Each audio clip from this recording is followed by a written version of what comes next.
Yellowstone volcano poses an enormous threat to the U.S., with experts warning that normal life within 500 miles of the volcano would be impossible post-eruption.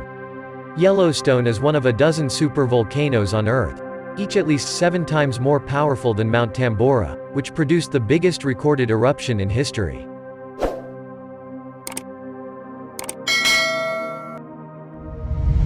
Supervolcanoes have a volcanic explosivity index (VEI) of 8, the highest value on the index.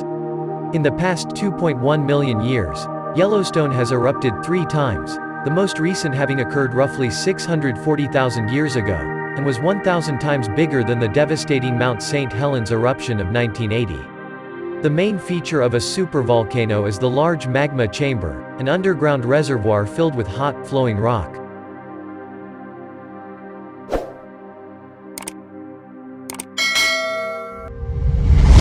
Yellowstone is said to be due an eruption based on the cycle of previous eruptions, though it is generally accepted that anything within the next 10,000 years is unlikely.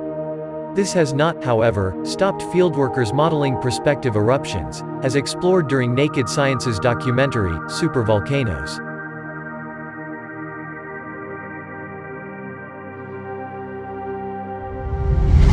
It is here that Eric Myers, the documentary's narrator, revealed how post-eruption, life within a 500-mile radius of Yellowstone would cease to be normal. In 2004, scientists looked into the effects of past eruptions and used them to predict what might happen in any modern-day eruption. While the eruption itself would be devastating, Mr. Myers explained, for those who survived the explosion, it could get worse. DNA evidence suggests that the last supervolcano eruption created a mini ice age that nearly led to the extinction of the human race. He continued, an eruption of the Yellowstone supervolcano would cause widespread devastation across the United States. On the first day, those spared by the initial blast would face pyroclastic flows that would sweep out from Yellowstone, destroying nearly everything within 60 miles. 3 days after the eruption, normal life within 500 miles of the volcano would be impossible.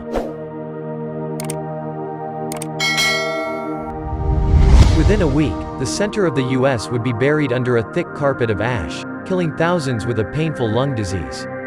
Professor Michael Rampino, a geologist at New York University, considered how the deadliest part of the supervolcano eruption would be the gases that remain in the air, rather than the ash that falls to the ground.